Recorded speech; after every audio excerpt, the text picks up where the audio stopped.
Alright guys, what's up guys? May pag-uusapan tayo ngayon guys. Palagi itong nakikita ko concern ng mga alam nyo yung mga ordinaryong katulad natin na gustong magkatrabaho pero medyo kulang sa tiwala sa sarili, yung kulang sa alam mo na, yung confidence natin ba? So sa video na to guys, palalakasin natin. Pero pahihinain din. Tara guys, pag-usapan natin. Tara!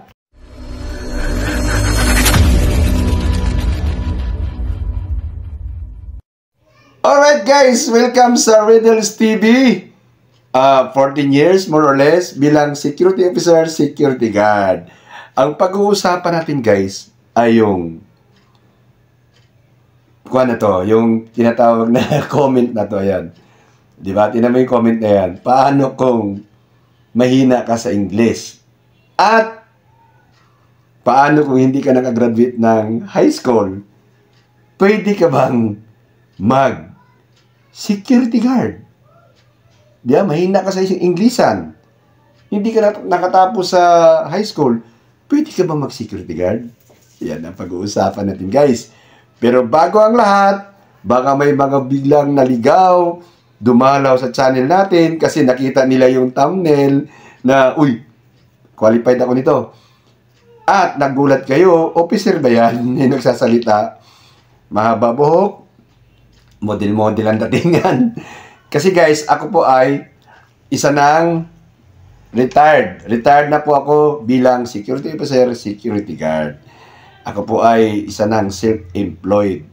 Yun lang din po ang aking ipinagyayabang na kahit papaano, less stress na tayo kasi hindi na tayo po nangangamuhan. Anyway, marami tayong mga tinatawag na experiences sa ating pag-duty bilang security officer, security guard.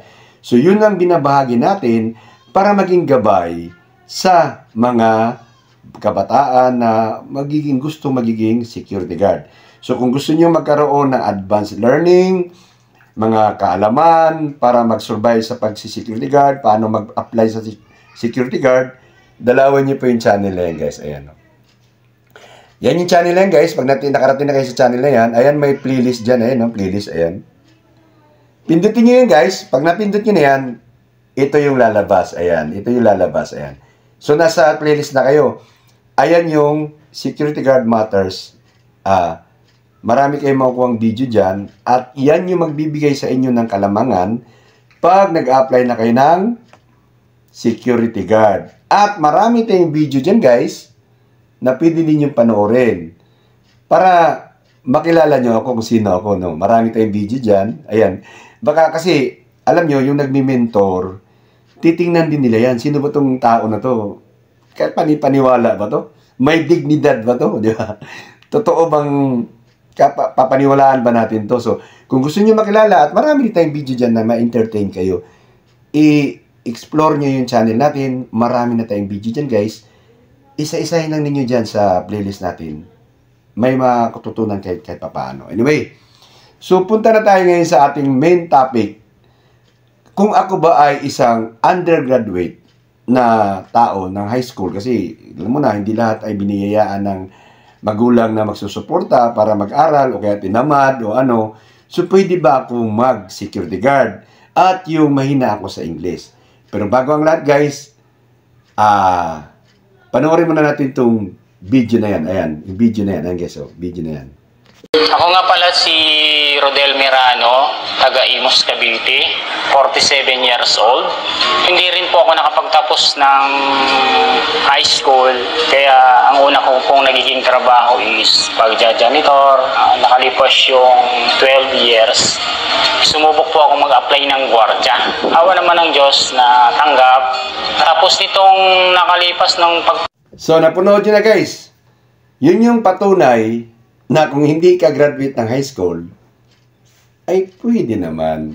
Pwede naman. Oh. Yun na nga lang, medyo ang kailangan mo lang kung hindi ka graduate ng high school ay siyempre may illegal na konting gagawin.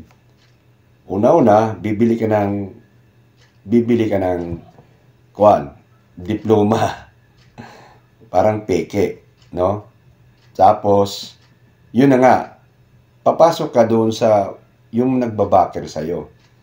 Mayroong mga undergraduate talaga sa high school na nakakapasok bilang security guard. At doon tayo nagkakaroon ng problema dahil kung undergrad ka, siyempre hindi ka ganong knowledgeable.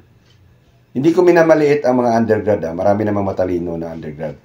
Pero ganun, sabi ko nga diploma pa rin ang importante pagdating sa Pilipinas. Pero pwede ka mag-security guard. Yun na nga, may backer ka, may agency may agency tatanggap sa'yo na kulang sa mga tao, pwede ka maging security guard, di ba? Ngayon, kung ikaw naman ay hindi graduate ng high school at naging security guard na, kunwari, third year ka, hindi ka graduate ng high school, second year, secretly, mag-enroll ka para matapos mo yung high school. Ang tawag doon, add value to yourself. Add value. Kasi bakit guys? Hindi ka tatagal sa larangan ng security guard kung napasok ka lang dahil sa backer mo. Kulang ka sa tinatawag na qualification dahil hindi ka nga natapos. Pero ang pinag-uusapan nito kung pwede ba ako mag-security guard kahit hindi ako natapos ng high school, pwede naman, pwede. Pero yun na nga, medyo ang buhay mo ay hindi siya stable. Hindi siya stable. Maniwala kayo sa akin guys, hindi kayo stable.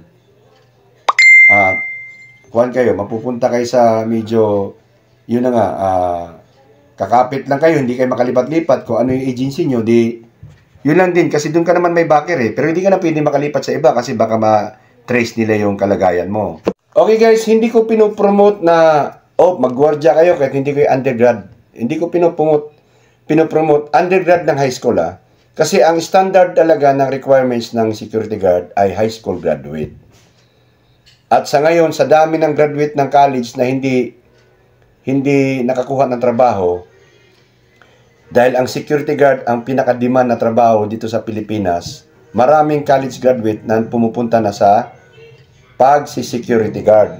Okay?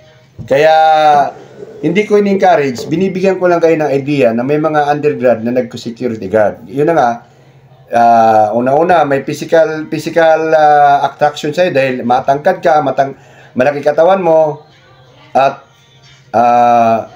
maganda yung tayo ng kalagayan mo, sayang ka, kaya ginagawa ng paraan ng ibang agency. Yun na nga, binabakira nila, ginagawa nila ng paraan. Illegally, kinukuha nila ng diploma. Binibilan nila ng mga requirements sa mga illegal na kuhan. So, hindi ko pinopromote dito yan, guys. Ang sinasabi ko lang, may mga pagkakataong nagkakaroon ng ganun na hindi sila high school graduate, nagiging security guard sila dahil sa ganun. Anyway, so, okay na tayo dun, guys, no? Okay na tayo, may mga pagkakataon, pero hindi kayo tatagal sa security guard. Hindi kayo pwede makalipat-lipat, wala kayong freedom. Kahit naaabuso na kayo, hindi kayo makakagalaw. Pero pwede kayo mag-security guard. Maraming nangyayaring ganun, okay? So, hindi ibig sabihin na hindi ka high school graduate. Pero kung ako sa iyo, kung nag-duty ka ngayon na undergrad ka, ako sa iyo, enroll mo. Enroll mo yung high school. Diploma pa rin talaga importante sa Pilipinas, guys. Huwag kayong maniwala doon sa diskarte. Oo, may mga taong masinso sa diskarte. Kasi nga, dumiskarte sila. Pero yun nga, diniskartehan nila ang buhay nila dahil wala silang choice. No? So, diniskarte na lang talaga sila. Tapos, natsambahan, nagkaroon ng blessing si Lord.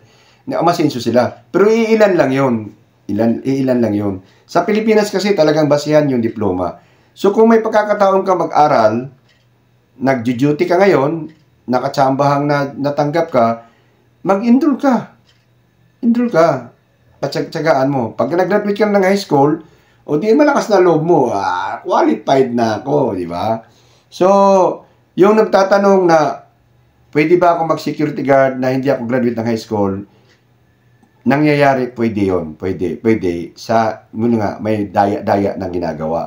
Okay?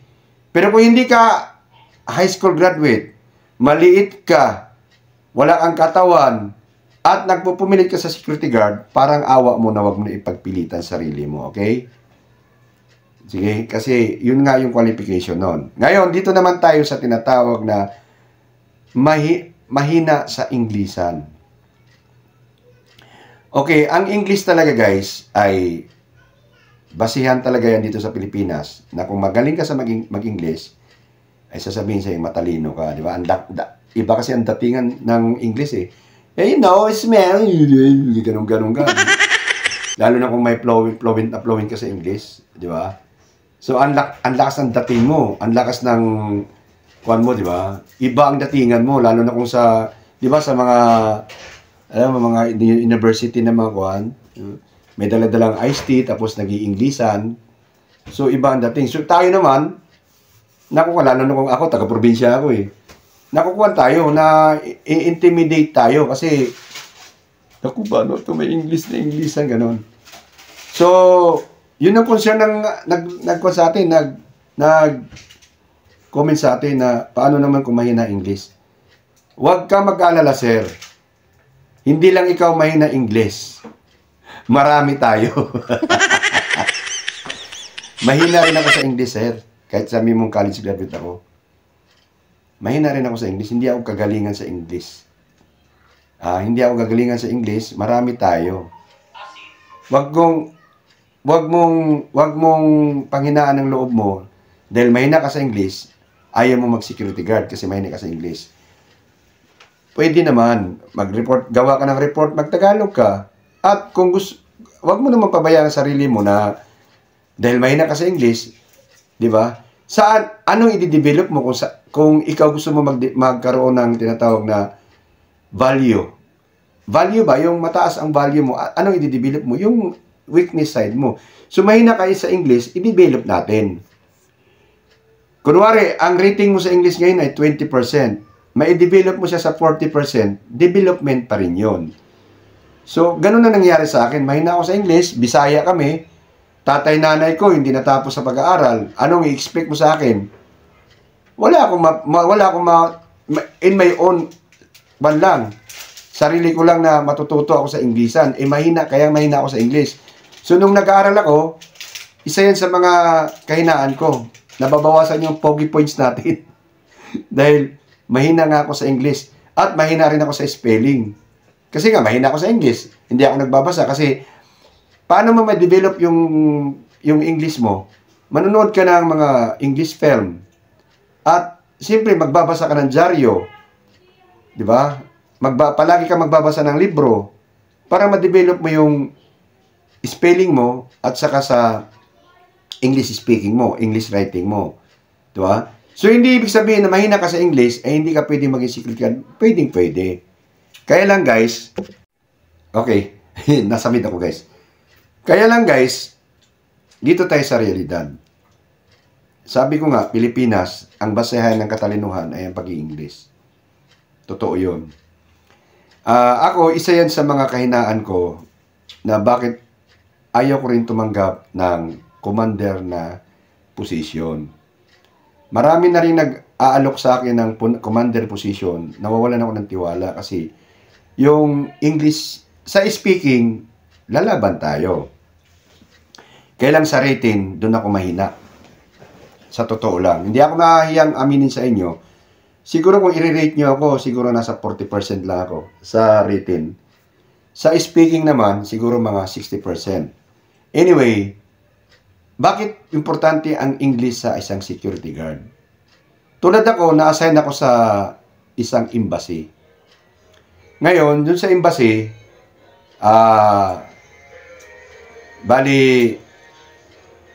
hindi alam mo naman embassy. Hindi marunong mag-Tagalog ang mga tao doon kasi nga, foreigner sila. Kung hindi totally zero ka sa English, mahirapan tayo, guys. Kaya i-develop natin. Pero hindi ko ibig sabihin, hindi ko sinabing, hindi, mahina. Kaya nga sinasabing mahina. Ibig sabihin, hindi ka magaling, pero may alam ka. Diba? So, mahina, ibig sabihin, 20% ng English mo. So, nakakaintindi ka. Hindi ka lang nakakapagsalita ng maayos o kaya nakakasulat. So, pwede mo siyang i-develop, pag-aaralan mo siya. kahit magiging 30% yun, development pa rin yun sa sarili mo. Okay? So kung iniisip mo yung pagsusulat, imposible yun kung high school graduate ka, kahit papaano, mayroon talagang tayo. Mahina nga lang di ba? Hindi naman sinabing totally inosente ka sa English. Mahina lang. So yun guys, kasi i-develop natin yung English natin kasi tulad yan, ako, so nasa embassy ako. So hindi ko akalain na, kasi nga college graduate ako, biglang nagkasakit yung aming head guard, kasi matanda na, 58 years old na siya, magre-retire na siya, nagkasakit biglang So sinalpak ako bilang head guard sa embassy. Eto na, head guard na ako. So sa salita, malakas ang loob ko. Kaso lang sa reporting, medyo nanganganga na ako. Nagkaroon ngayon ng tinatawag na yung mga liaison officer doon sa may embassy, nagkaroon sila ng struggle, nagkaroon sila ng away-away doon. So kailangan kong gumawa ng information report. So gumawa na ako. Pagkagawa ko, alam mo na, galing Bisaya, hindi ka nung kagalingan, din gumawa ako. Pinatawag ako sa loob. Puro foreigner yun Kasi embassy nga So, ang sinabi ng kuwan, this is your report, sabi niya. Oh, yes sir, sabi yun. So, binasa niya yung report ko, so hindi niya naintindihan. So, kinalarify niya sa akin. O, di ba? So, kinalarify niya sa akin. Nag-uusap kami bilang Inglesan. Kung hindi ka nga, kumbaga, sabi, mahina. So, kung hindi mo i-develop yun, paano kung masalang ka nga sa ganon? Nag-usap kayo. Di ba ka malaparuhan tayo niyan? Di ba? Tago itong ulo dyan, sa Bisaya pa. Kasi bakit? Hindi naintindihan. baka magtawag pa ng pulis niyan sa ginagawa mo. Di ba? So, kailangan mo kuhan. Ito na, sa written at saka sa verbal, kailangan i-develop natin. Pero kahit na mahina tayo, pwede tayo mag-security guard. Guys, pinapaliwanag ko lang yung useful ng English, di ba? So, doon sa embassy, may negro, may Black American na na-deny yung visa niya. So, na-deny, nagtanong sa akin. Yung tanong niya, may halong galit. Di ba, may halong galit kasi, why did you, gano'n mo siya, alam mo nung negro, gano'n magsalita ng English. Ako naman, paliwanag naman ako. Sa sobrang paliwanag ko, guys, yung English ko, may halo ng diba? Diba? Okay, gano'n na. So, guys, bakit ko kininto sa inyo to? Kasi nga, hindi porket sinabi ko na, pwede naman mag-security guard na mahina ang Englisa natin. Porket nakapasok ka na bilang security guard dahil mahina ang English mo, ay hindi mo na i-develop yung sarili mo. Nakakaya naman dun, guys. Kung naka-uniforme tayo ng security guard, tapos ni konting, di ba, communication man lang, ay wala tayo. So, kailangan i-develop natin. Pero hindi ibig sabihin, mahina ka, hindi ka pwede mag-security. Pwede yan. Inamin ko na nga sa inyo na, anyway guys, hindi ko sinabi na kinikwento sa inyo yung mga ganon para pahinain ko ang loob ng nanonood sa akin na mahina ang English niya, hindi siya pwede mag-guardia. Pwede naman. Kaso lang, kailangan i-develop natin kasi lamang ka na doon. Lamang ka na, lalo na sa written, lamang ka na. Mayroon kang possibility na magiging papopromote ka bilang officer o mas magtitiwala yung company sa'yo, especially kung nandyan mayroon kang ganong kakayahan. But, sinasabi ko nga sa inyo, na pwede tayong mag-security guard kahit mahina tayo sa English. Kasi ako nga rin, ay hindi ako kagalingan mag-English, no? Isa yan sa mga dahilan bakit hindi ako kumukuha ng malalaking bilang commander ako. Na hinire ako dun sa isang mall, dyan sa May Marikina. Ang aking target noon ay officer lang. Officer lang ako ba? Yung under lang, yung IC lang, isa lang EDC, yun. Tapos nung nalaman ko, ako pala yung commander. Ang pinalitan ko pa ay ex-police. Sinawalan na ako ng tiwala sa sarili ko. Sino ba ako? Hindi naman ako kuhan. Isa lang naman ako ordinary officer. Tapos ang papalitan ko, baka mapahiya naman ako. Yun ang naging kuhan ko nagiging insecure ko sa sarili ko. Kaya yung mga kabataan ngayon, i-develop nyo naman. Hindi naman porket sinabing pwede ka maging security guard, may English, ay hindi mo na i-develop yung sarili mo. Kasi nga, yan talaga ang basihan. Yung pag-i-English ay, tinatawag dyan na isa yan sa mga basihan nila na bibigyan ka ng posisyon kasi nga may sa Inglesan, no? So, tayo ngayon, yung lalo na yung mga kabataan, manood kayo ng mga English film. Magbasa kayo ng mga libro. Ako nakakapagod magbasa ng libro. Napapaguran ako. Nanonood lang ako ng mga film, tapos may mga subtitle, o ganon. Subtitle, ganon. Yung mga English na alanganin, tulad ng anong English ng kiliti, di ba? Ano yun? Di ba? Di ba? Tikel ba yun? Tikel ang tao English niya, no? Di ba? So, mga tinatawag na wording natin ngayon, di ba? Tulad niyan, basta may mga English tayo na makikita natin sa mga subtitle na pelikula na, yan pala yung English. Para ng mga bata pa ngayon, time purse, di ba? Time purse. Yun pala, time freeze pala yun. Fresh. Hindi ko naman pronounce tuloy kasi may bungi na ako eh. Time freeze. Ibig sabihin, ipi-freeze ba? Ibig sabihin, yun pala yun, i-hold mo na yung oras. Di ba? So, basta mga Bisaya, maglalaro kami, time first! Naging time first na tuloy. Di ba? Di ba? Tulad ng brain. Di, napunta na ako sa Manila. Yung brain ko, naging bring. Parang naging bring na tuloy. Di ba?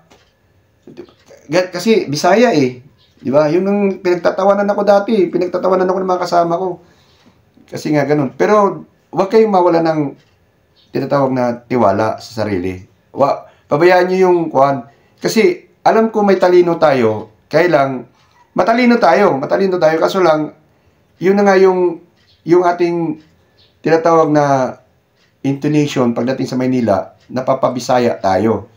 Yung mga Bisaya dyan, ha? So, huwag kayong mahiyang harapin yon. Kung tumawa sila, di tawa. Pero hindi yun pwedeng hahadlangan ka para ayaw mo na mag-security guard dahil yung pinagtawanan ako, mahina ako sa English. Mahina ka nga sa English, di palakasin mo yung English mo, okay? So, yun yung sagot sa tanong na pwede ba ako mag-security guard kung ang mahina ako sa Englishan?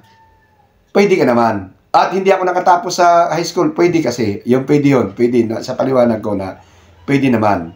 Kaso lang, yun na nga, may mga tinatawag na limitation lang. Okay? So, kailangan nating i-develop.